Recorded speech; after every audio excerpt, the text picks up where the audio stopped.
Hey, what is up guys, and welcome back to the channel. So today's video is another money method, another completely glitched build that has returned. So currently we have all four of the glitched Tokyo builds in the game, so it's a very kind of great time to jump into Gran Turismo 7 and make as much money as possible. Now this is the engine swapped Lancia Delta. It's running a Nismo GTR engine and it's absolutely awesome to drive. It is a little bit shifty on the opening few laps, but I'll get into that when we go into the method.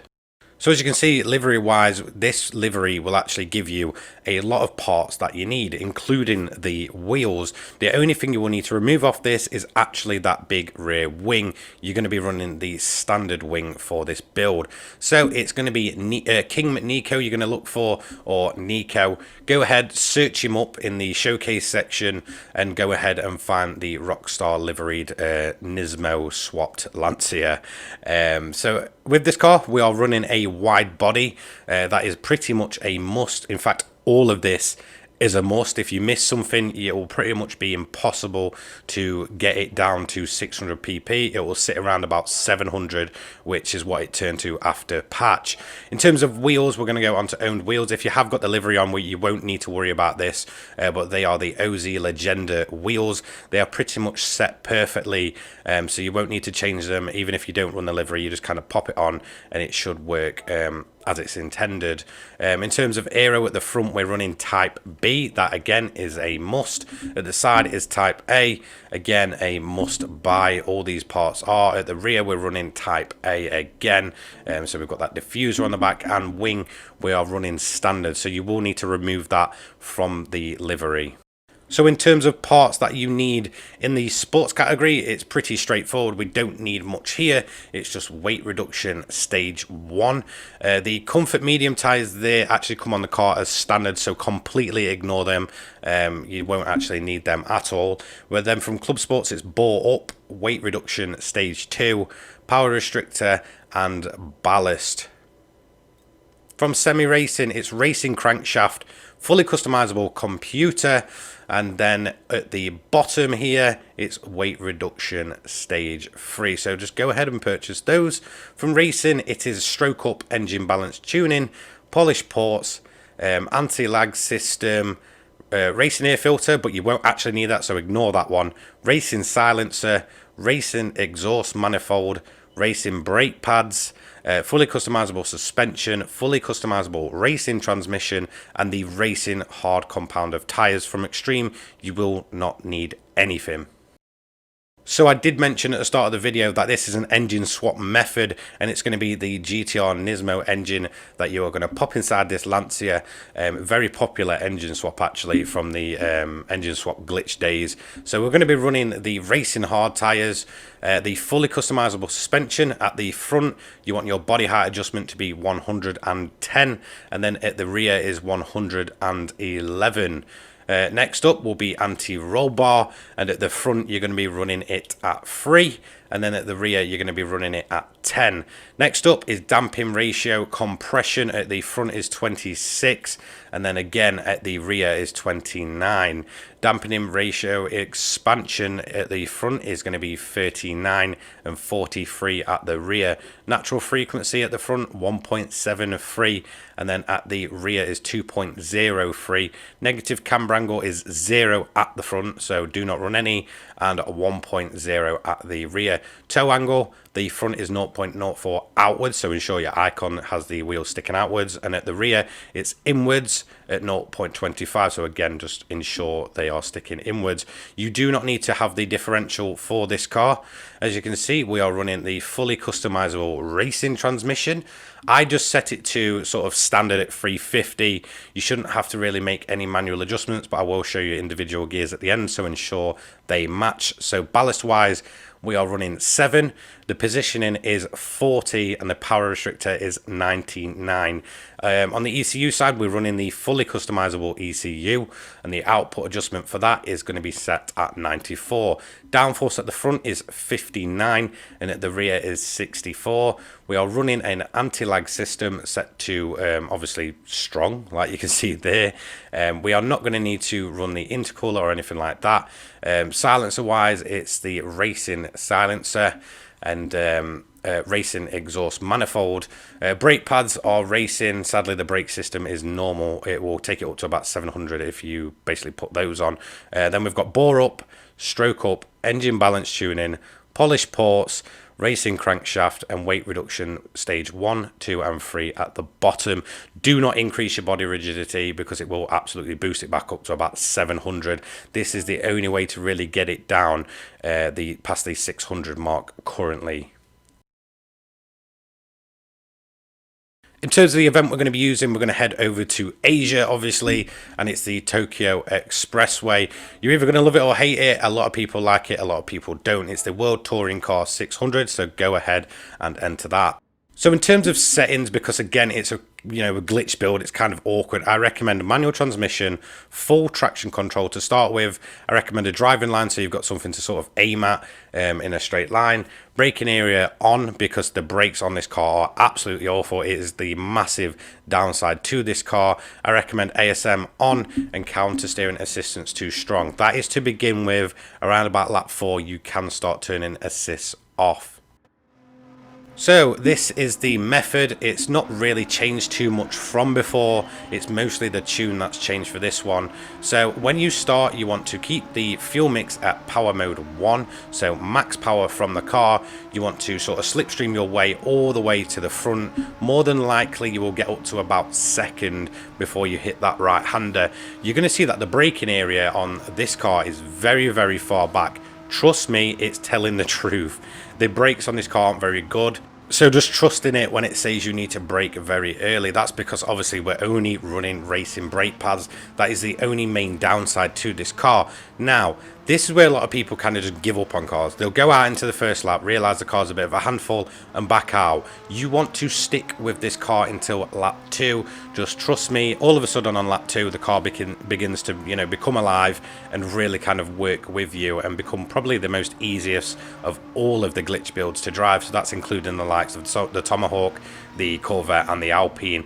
This is genuinely the most stable of the bunch. It's kind of changed a little bit in terms of its feeling since previously.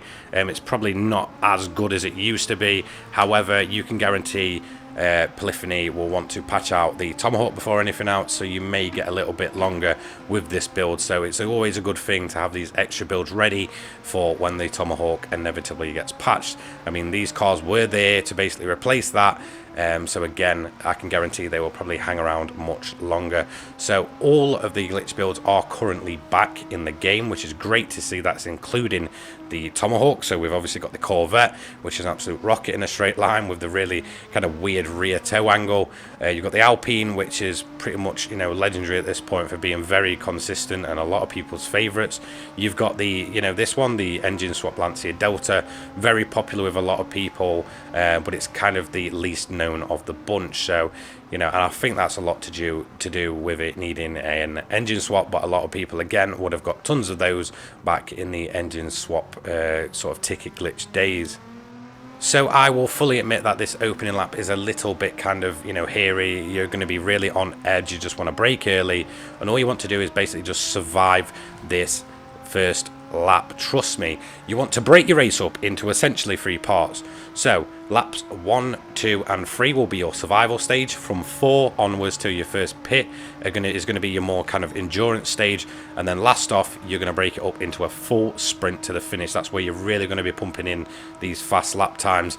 If you break the race up like that, once you've got through the survival stage, the race gets much easier. Again, I've kind of just boosted the car up to fuel mix 1 on the straight and straight back down to 6. So after that, leave the fuel in mix 6. This car can go forever in terms of its tire life, in terms of fuel consumption. It's very, very good. You can get probably about 10 full laps out of it and pit at the end of lap 10. You will see I pitted a bit earlier than that on this one. I pitted at the end of lap 9, I believe, but that was because I was going to hit a lot of traffic. So I thought if I pit now, I'm not going to hit the traffic. I'm going to avoid them even till the finish line.